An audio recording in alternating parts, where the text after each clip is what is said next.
And now, another episode of MMA Gossip with your boys. Boom, we're live, baby. MMA Gossip, episode number 49. You know the usual. I'm going to say it every time, so just do it. Like, comment, and subscribe. Help the fucking boys out. We're 49 episodes deep, almost at the big 50, which is crazy. Basically a year. We've been doing this for at least a year now. I wonder when we posted our original post. But anyway, usual post-fight, UFC 257. Dustin Poirier finishes McGregor. Not a lot of people saw it coming. Khalil Roundtree, another big favorite, lose on the card. The Golden Girl, Amanda Nunes. Amanda Ribas loses. Just not good all around for the Dana White and the UFC. No fucking Bellator news still. I'm pretty devastated about that. But UFC 257 recap is a go. Yeah, so as always, couple performances worth noting. I would say, Mavzar does what Mavzar does, moves up the line at 145, beats Nick Lentz. Marcin Prachnio with the upset, no one cares. Juliana Pena with the third round. It's crazy because Juliana Pena is known for her late comebacks, and then Sarah McMahon's known for her, late fight fades. And it was just like, that's exactly what happened. You know what I'm saying? So good for Pena. Sorry, McMahon. I don't know where you go from here. You're like 40 years old. I bet I'm putting a by submission. Oh, fuck. Good for you, dude. I had McMahon winning that, so good for you. Brad Tavares gets a very, important win over Carlos Jr. A lot of people were counting him out, including myself. Good for him. Sarukian rolls for roles of Spartan Warrior. Good for him for stepping up in there against the savage like that. Amanda Ribas. Here, let's talk about this real quick. Amanda Ribas. Is the hype real, or did she just fight like shit, or did Marina show up? Because the first round was Ribas's, and the blueprint to beat Rodriguez is out. It's been out. She doesn't have takedown defense, and she has no get-up game. So how would you rate this performance, and what happens next, Chris? I think, Amanda, she took the loss really well. Like, she's been really super positive about it still, saying, I'll be back, the whole nine. But she literally face planted. That was a brutal knockout. She got fucked up. So you know how I am with that. You need a chin, and especially in women's, like that was getting knocked out like that and fucking face planting is not a good look. Especially, not to interrupt you, especially after Herb Dean gave you a couple seconds. No, she face planted before Herb Dean gave her a second. She face planted. No, I mean, like, she was able to get up in, like, between the time of the be like, yo, I didn't stop the fight. Like, she didn't recover at all. At all. She looked at her. She was like, look, dude, that was really bad, real bad. So that's not a good look for her. But I mean, she did win the first round. I don't know what to say. I don't know. I guess maybe I don't know if she didn't show up, but maybe she got read a little. She drank her own Kool-Aid, basically. She was feeling the hype. Social media, she's been posting like crazy. She was all over it.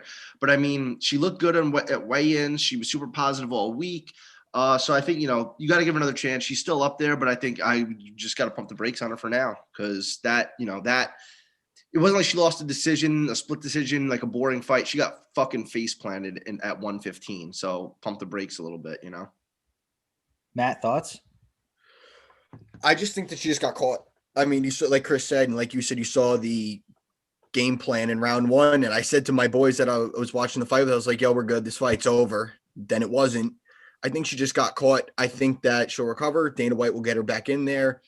And, as bad as Rodriguez's ground game is, we know her striking's legit. Like, we've seen her crack people before, man. And it's wild to see. It's especially at the both female weight classes. Like, you really don't see girls react like that to getting hit. Maybe she took her striking a little light. Maybe she thought she'd be able to, I don't know, get in range to shoot a takedown, but whatever the case may be, man, I hated seeing it. My bank account hated fucking seeing it, but I don't think she loses any steam in the grand scheme of things. Short term, maybe a little bit. She got to take some time off. She got cracked. Grand scheme of things, I still think she's going to be a future champion for sure. Yeah, I don't like. I'm not saying like her stock's diminished by no means, but I definitely think she needs to pump the brakes a little. And it just sucks because she was supposed to fight Carlos Esparza, and that would have never fucking happened. Right. That would have never happened. Yeah, if not a lot of people know this, but Ribas's other loss was to Polyana Viana in jungle fights, and that if you look up that video, she got cracked there too, like a vicious drop as well. So, and if you're getting dropped at 115 pounds, man, you gotta like take your training in a different direction. I mean, like we all know those fighters that they don't have a good chin. Sometimes their game plan completely changes. I mean, look at Alistair Overeem. He's not taking punches anymore. His game plan is different every time he walks in the cage. But he's a veteran. Different story, different day. Up next, Mahmoud Meredov shows up, has a great performance against middle of the pack, always difficult tests. Andrew Sanchez, I thought it was awesome. Only guy to be signed under Mayweather Promotions in the UFC. Pretty cool fact. I think he's got a bright future ahead of him, man. He's tall, he's lean, he's strong. He's got that strike, that awkward striking that's effective. I can't wait to see what's next. What do you guys think? He was really methodical, man, and he defended takedowns really well, which against a guy like Sanchez, what's the saying? Feather in his cap. Yeah, that's it. Yeah, but the D1 and even Sanchez's striking, man, it did look very improved from what we used to see. He used to just wade forward and kind of fall into takedowns and hope for the best. And with that weird karate style that he had, he was bouncing on his feet. He did look a lot better, but he got fucking cracked, dude. He was doing the chicken dance. I'm surprised both of his ACLs didn't pop. Like That was Kevin Lee. that was some Kevin Lee. That was some Kevin Lee stuff. That's funny. We just said at the same time. Yeah, that was Kevin Edson Barbosa-esque. Yeah. And I was in the front row for that, so that was pretty cool to see live. But anyway, yeah, Andrew Sanchez definitely looked better. Like, he came on pretty strong, and then, dude, that after that chicken dance, good killer instinct by Murdo. He went in for the fucking kill, flying knee, big punches, and ref stepped in. And again, Mayweather Promotions lives on. Yeah, baby, that's awesome. Coco Main, Jessica I, and Calderwood actually have a very entertaining fight. Me and Chris were hammered, pretty much talking through this whole thing, so I was kind of catching ins and outs of the fight. But what I caught from it, it was extremely entertaining. And to see Calderwood pull away with that, did not see it come. Me personally, based on her last performance, I was like, Calderwood, I don't know, you got to show up here, and she did. So good for her. Fucking shit out of her, dude. Dude, awesome. Good for her. None of us can really stand Jessica I. So. Any thoughts here? I mean, in the grand scheme of this division at 125, it really doesn't mean much. But I guess good for Calderwood. It's so easy to say, oh, I knew it. But, so many times we say, like I said this to you, Mike, but it's so easy to say that and then be wrong, because that's happened a million times before. But I remember last week on the podcast, if you guys want to go check that out, I was just supremely confident in Joanne Calderwood in this specific matchup. I just thought she had her style. I don't know. I just felt like something she had. Her style was just Jessica I was in fucking trouble. And Jessica I was pretty confident before the fight, the things she was saying. But yeah, Calderwood really put it on her. Jessica her striking just sucks, man. And you saw the difference in the levels of striking between the two. Like, Calderwood's striking actually looked really, really good. Like, and it is, as long as she shows up. What's up, Chris? It is, as long as she shows up. Yeah, man, she was mixing it up a lot better. Like, she was even getting a little fancy in there. Jessica I just kind of throws ones and twos, wades forward. She's just gritty. That's really how she got to this point. She's not overly talented at anything. She's just a gritty fighter that can create problems for people if you don't know how to dictate the fight. And if you let her dictate it, she makes it dirty. And that's how you win 10 fights in the UFC. Or whatever. I don't know if the whole thing, probably the whole thing wasn't in the UFC, but you know what I mean. 10 fights overall. Yeah. Well, and now let's go on to the beginning of the end for my bank account.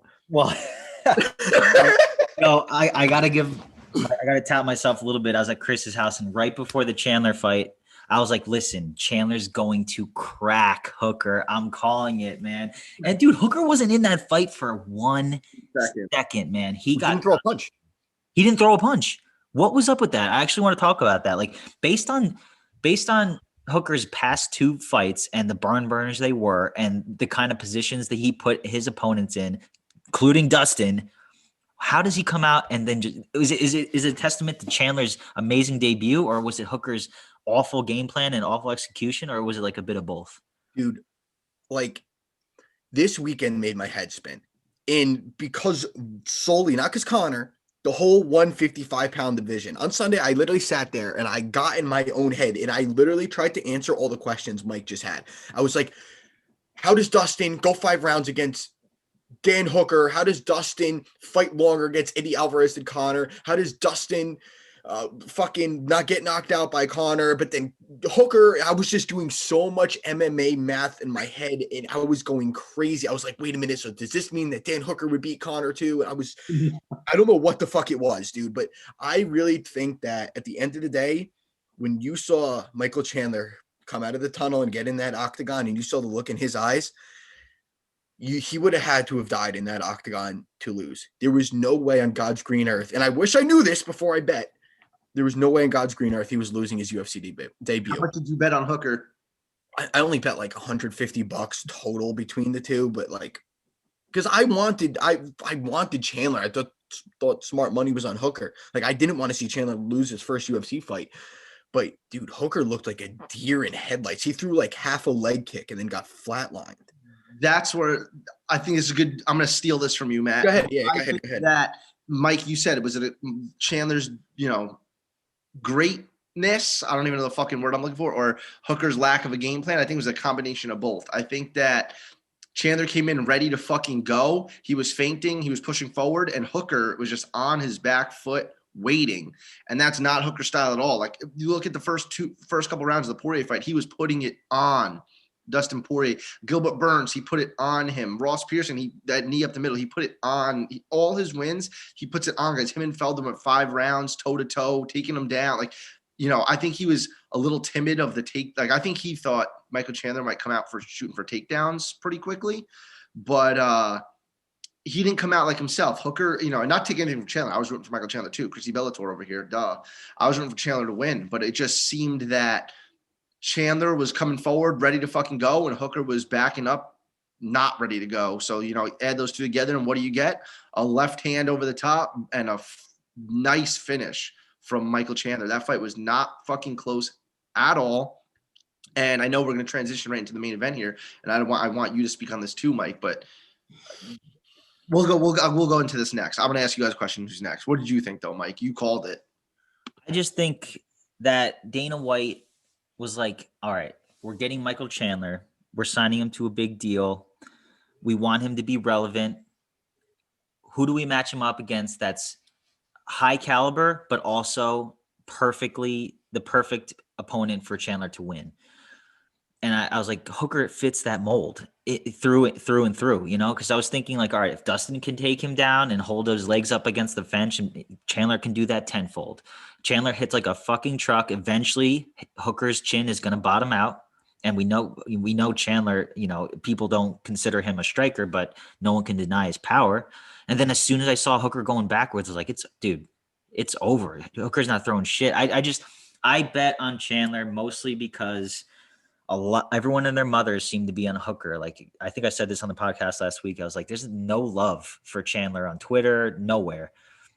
I just thought it was his time, man. I believed in the odds. I believed in Chandler's debut. I believed in Dana White's, theory of bringing him in and making him relevant, and it transpired.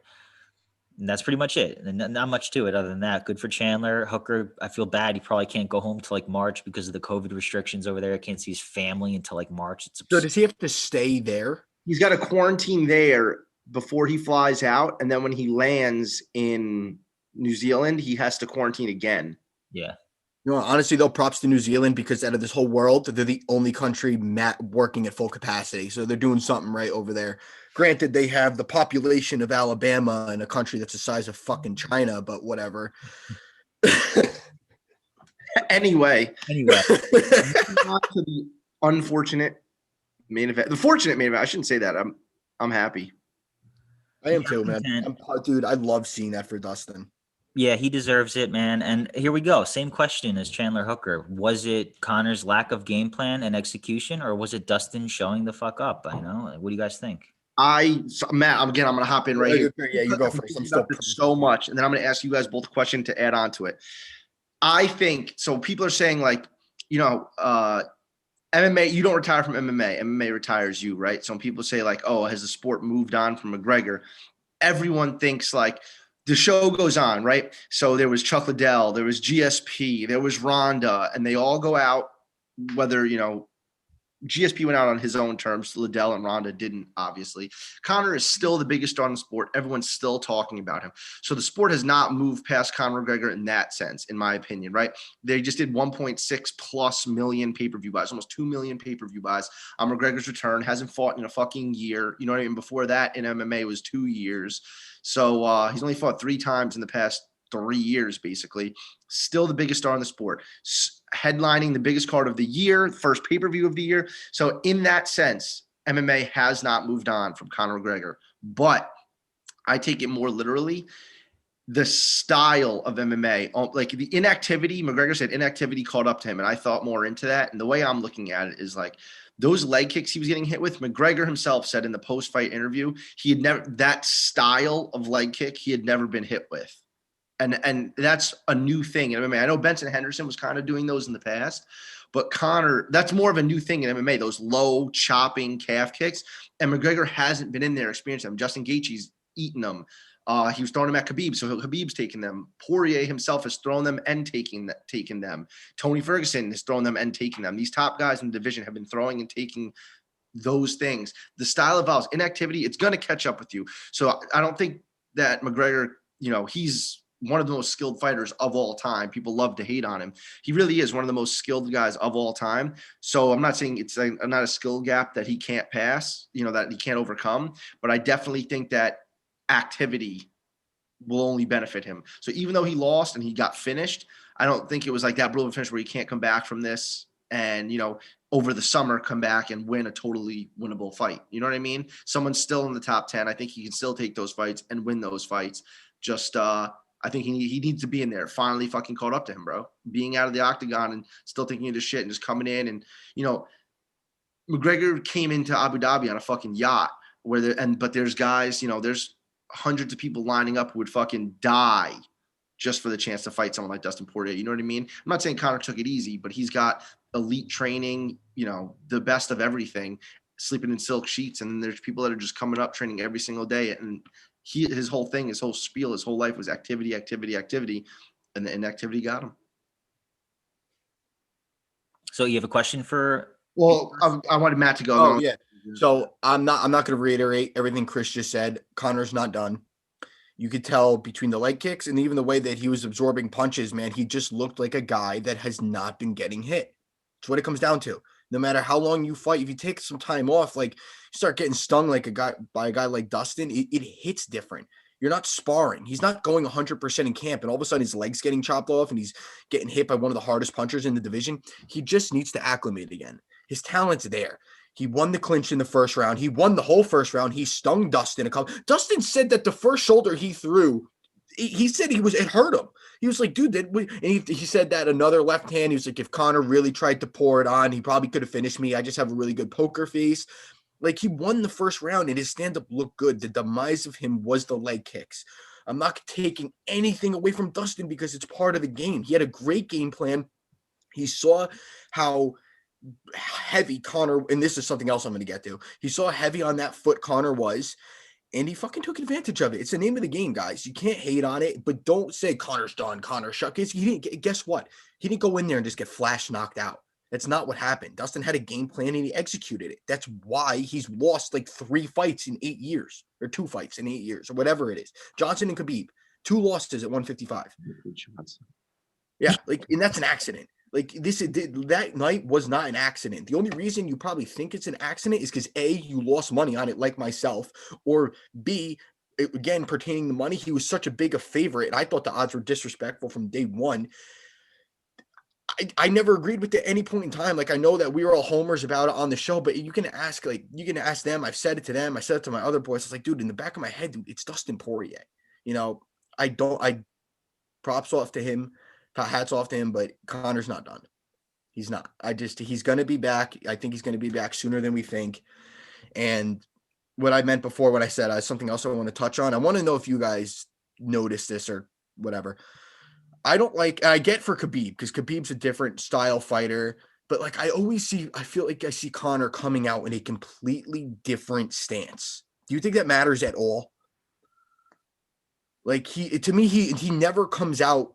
Like, I miss that old karate, light on his feet. And I'm not just saying that because he got his leg kicked off, but I really think that's where he was at his best because he was able to, when you're that heavy on your feet, it takes away some of your weapons. When he was light on his feet like that, he was a lot more active with his kicks. You saw it against Chad Mendes. You saw it against Nate Diaz. And I think that somebody said it, or maybe he said it. I don't know. I've just been really trying to tune this stuff out because it was really upset me that he lost. But he said he did go into this wanting to show off his boxing, and it's an MMA fight. You can't do that. There's thousands of other aspects of this sport you got to recognize and respect. And I just don't think he did that in this fight. I think his game plan sucked. That's it. Lack of activity, game plan sucked. I think, and I want to give absolute props to Dustin Poirier here. Like, we're just saying, like, oh, McGregor didn't do this. Dustin Poirier showed the fuck up and showed the fuck out. So props to Dustin Poirier, man. He is a dog. I think that was his 27th UFC fight. I don't even know if that includes the WC. That is fucking insane. So props to him. He's been through the ringer. And I know he said he does not want to fight Michael Chandler next because Michael Chandler came in, won one fight, and you get to fight Dustin Poirier. I'm with Dustin on that one, man. Yeah, as much as I'm Chrissy Bellator, bro, you can't come in here with one fight and fight someone like Dustin Poirier, who is a absolute dog in the division. So hats off to Dustin. He did his fucking thing. Also, Matt, to answer your question with the stances, I think McGregor's had a bunch of different stances, a bunch of different fights, right? When he came out and fought Marcus Brimage, his hands were super high and that's what I missed, dude. Were relatively flat. He was relatively flat foot. Then he evolved into that more bouncing, like that karate, hands low stance. That was by far my favorite stance. But then against Eddie, he was on his toes, but not bouncy at all. And remember, he had his hand out, judge distance. So he was throwing the left hand and leaving it out there. Then against Cowboy, he came out and he flew across the ring through a left hand, and that fight pretty much was a clinch the whole time. But he was plotty in that fight also. And I do think that I think that Conor might have thought Dustin was just going to box as well because Dustin's a fucking dog and he could draw Dustin into a brawl and win a brawl just being the better boxer because realistically he is the better boxer out of the two of them. And he tagged him in that first round a couple times. He did. But, dude, it's an MMA fight. I think Dustin had the perfect game plan. Take him down. Even if he gets right up, make him expend that energy, make his fucking arms heavy, make those muscles fill up with blood. And I do like how quickly he did get up. And it was technical. Dude, a fucking amazing game plan. Hats off to Dustin. Anyway, here's my question. So I'm going to give everybody a sneak peek of the thumbnail for this video that you're watching right now. Who is next? And am I missing someone? Maybe Nate Diaz. I should have probably thrown in there. So can I answer this question and give you what I think's next for the division? Yeah. Okay. Matt, so I should definitely throw Nate on there though. Who? Maybe Nate Diaz. So the fight all right, I'm going to ask you guys something. I'm going to counter your question with my own. What do you think is the fight I'm going to say I want to see most? And the only reason I ask is because Mike's going to know it too. He is. You're going to know it. What fight do I want to see most? Oliveira Poirier. I want to see Oliveira and Khabib. No, that's not realistic though. I know it's not. It would never happen. It wouldn't sell comparing Khabib up with literally anybody else would. But just from a stylistic matchup, after seeing his fight against Tony, I would love to see that fight. But outside of that, I would really, again, I go back to Oliveira. I want respect put on his name bad. I think he deserves to fight Dustin for a title of sorts. However Dana wants to handle it, he's a fucking lunatic with that. He'll make interim or whatever, but some title, Oliveira, Dustin, Chandler, I would pit him against Tony Ferguson. Chandler, I think that I know people won't fucking do it. It's probably the 100th option, but I think right now would be the perfect time for McGregor to fight Tony Ferguson. I like that too. Because I think that, me, I said it, I think on the last episode of the one before that, people are already counting Tony out. He lost 2 in a row and it's like, oh my God, he's done. You know what I'm saying? Dude, he won 12 in a row right before that. So he still has a super fucking relevant name, but maybe I'm fucking wrong. And maybe Chandler or Ferguson is towards the tail end of his career. He's catching up on 37, 38 years old. He's getting up there. So maybe if Conor fights him next and beats him, emphatically, it's like, holy shit, that's still tough fucking Tony Ferguson, rather than Tony being on a 3-fight losing streak, then fighting McGregor and McGregor winning and it being like, oh, well, Tony's done. You know what I'm saying? Like still catch him while he still has the Tony Ferguson aura, at least. You know what I'm saying? Yeah, I like that. That could be a good matchup for him. I mean, But I think it's perfect timing. Perfect timing for Conor Nate 3. I don't know. If you don't give him Tony and you give Tony to somebody else like Chandler, I want to see Conor fight either Tony or Nate. Can I be honest? I'm fucking over Nate. I am. I just think that he's just not that great, and he just made a name for himself by beating McGregor.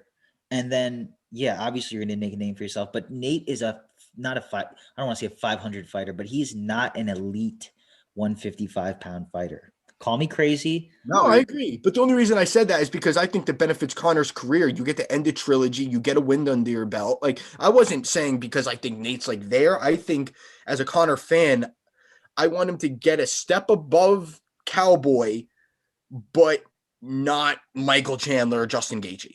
And I think Nate is right in that middle, plus the trilogy just makes it make more sense. Honestly, I just don't know if Nate wants to do that. You know how Nate, like, I know Nate, Nate likes to be the B side to a gigantic fight, like fight McGregor or like the BMF belt. Like Nate loves to just hop in there and get a fight like that. And even just McGregor coming off the loss, well, really, because he beat Cowboy. Coming off the loss is just, I don't know. I don't know how if Nate's going to be, will negotiate himself out of that somehow. You know what I mean? Because he really does, even though he's not elite, like Mike said, and I totally agree. His name is elite and pay-per-view worthy, and everyone loves to see that motherfucker fight and talk shit. That's what it is. Yes, that's what it is. It'd be a good time. Like, dude, I could see him fighting Justin Gaethje next. Nate versus Justin next would be great. I could see him talking himself into a Poirier fight. How fun is 155, dude? It's a fight. Dude, the one thing that because I think Nate's really funny and he talks so much shit, is he's like, these motherfuckers all get finished, and he's always talking about he's Tony, McGregor, obviously, Hooker, and he's like, that shit will never fucking happen to me. And like, you know what I mean? He's saying like his chin is so fucking durable and his jiu-jitsu is so good that, like, as stupid as it sounds, he's only got knocked out one time. I guess two, if you count. Let's not talk about that, though. Let's not talk about that. What, Josh Thompson, you're saying? That was a fluke, dude. That was a fluke 100 years ago. But I'm saying he really hasn't, and his jiu-jitsu is so good. He could submit anyone, and no one. And his jiu-jitsu is so good defensively that, when he's like in the RDA fight, say, right, when he just gets taken down and beat up on the ground over and over and over, the fight is over. He lost every round, almost 10-8, and is slapping RDA when the bell goes off. You know what I mean? Like, he's just so good on the, like, it's funny. Like, he's like, no one could ever do me like that in life. That's what he said. And it's funny, dude. He just talks shit and makes these people mad enough to do that. And I'm not saying he would beat Poirier. I think Poirier would really box him up, leg kick him, and just, do what he does to Nate Diaz. But it'd be funny to see them, and super entertaining to see them in a 5-round fucking fight. Like they were supposed to fight, and could have even done it for like the 165 belt if that ever became a thing. But seeing Nate just not go away, like even though Poirier is beating him up, just seeing Nate not go away and talking shit. If he caught Dustin with a good shot, talking shit, pointing at him, giving him the finger, that fight would be fucking awesome. You know what I mean? Speaking of not going away, I know he's obviously not going away because he's ranked 5th in the division. But what did you guys think of fucking? Oh my God, Conor's ranked 6th. What did you see of? What'd you think of Tony Ferguson? What he said to Dustin Poirier? That he's ducking him, dude. Like, you could say that if you didn't just get worked for 5 rounds. How? Dustin did not duck Tony. That's what I mean. It's like, dude, he's just on crack. And I think that would have been a bad fight for Tony Ferguson. So. In hindsight, yes. Before, I would have picked Tony. Yeah, probably, Mike. I'm with you, bro. Because, dude, I'm an MMA hipster I was gonna say gay. I guess fuck it. I was gonna say gay way, but anyway, censor that. I didn't mean it like that. Cancel culture. Don't cancel me. Fuck them. Okay. Anyway, like I just have in the back of my head. So Dan Hooker, Charles Oliveira. And you could throw them in there. Dustin Poirier have some fucking suspect losses on their resume. You know what I mean? We do. So I always have that in the back of my head. That's why I was so confident Tony over Charles. I was fucking wrong. Hooker, Mike especially ended up being right with Hooker. Hooker at 145 had some suspect losses. Jason Knight. That's what I'm Then he saying. goes out and knocks out a guy that's fighting Usman, dude. That's why MMA math is retarded. MMA is retarded. I guess everyone at the end of the day has some suspect losses, but it really is weird. Like I remember Dustin was the guy who just couldn't win the big fight, right? Gets ranked real high in division, number 4 or 5. McGregor knocks him out. Gets ranked right back up there, top 10 at lightweight now. Michael Johnson takes him out. You know what I mean? And he's winning these fights, gets the interim belt, biggest fight of his career. Habib chokes him out. So it's just like, oh, Dustin could never get over that hump. And I think that this time he fucking did. He's over the hump. So who does he fight next? Going to be super fucking interesting. 155 has been, and 155 is like the king of the UFC. It's the best division in the best organization in the world. Yep. I'm like losing my voice talking about it. I'm so excited, but a lot to look forward to. Yeah. You guys think we should just give Dustin the belt? It's a hot topic right now. Dana should just grant him the crown. The argument against that is there's no belt on the line. He didn't make championship weight, yada, yada, yada. I wouldn't give it to him. That people are arguing that he weighed in at 156 and shouldn't get the belt because of that. That's so fucking stupid. Yeah, it's stupid. I would like to see a fight for it, though. Because obviously, like, I think Dana knows right now Khabib's done. Like, at this moment, I would have liked to have just made that fight for the belt. And, like, and Dana won't just give him the belt because he would be like, why when I could just make a championship fight? Yeah, no, I completely agree. I'm just saying what the arguments are kind of floating around. I'm like, how are you going to do it to it? Like, just put on Instagram, like, hey, Dustin's a champ. Like, I think he deserves more than that. And I would favor him over everybody in the division right now as it stands to win that shot. So let him get his shine as he's supposed to, dude. Fair enough. They give belts to. They gave a belt to Aldo. Did they give the belt to Ronda too when she fought Liz Carmouche? I think she did. I think it's Aldo and Ronda different times, obviously, because that was when they created the divisions. I don't think they should just be like, here's the belt, Dustin, because you beat McGregor. Because I don't know. And I think one of the reasons they didn't, there's two main reasons they didn't. One, Habib really is so down in division and can draw so much money. And if McGregor won, they would have done that rematch with Khabib and made $1 trillion fucking dollars. Two, because I think Dana thought that if Khabib's gone and they make that fight for the belt and Conor wins, he has way too much drawing power again. They've been down that road before, and you don't want McGregor to hold up 155. You know what I mean? Yes. So, but whoever the fuck, it's Dustin and option B in the fucking title fight. You know what I mean? There's no ifs, ands, or buts. I personally want it to be Oliveira. I do too.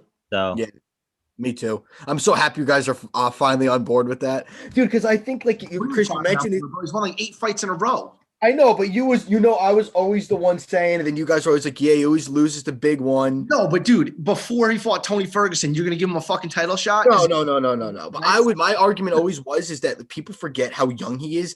I'm like, yeah, he has stupid losses. I just think he's coming into his own at the right time in the peak of his career. He definitely is. I said Nick Lentz. Shout out to Nick Lentz. He retired. So there's nothing worse than coming off of a sick UFC card and then having a brutal main event next week in heavyweight that I just don't care to fucking watch. I'm not going to actually shut it, but I was going to shut it off after Frankie Edgar fought. Dude. Oh, yeah. I just don't care about this fight, dude.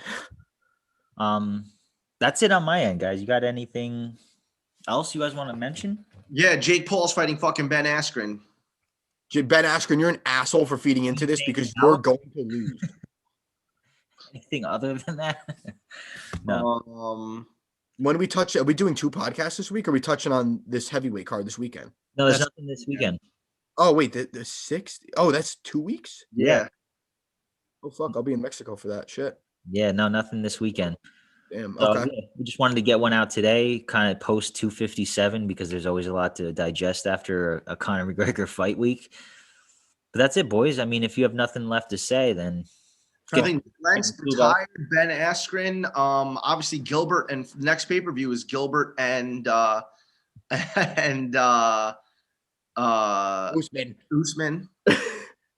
We got the return of Weidman on that card. Yeah.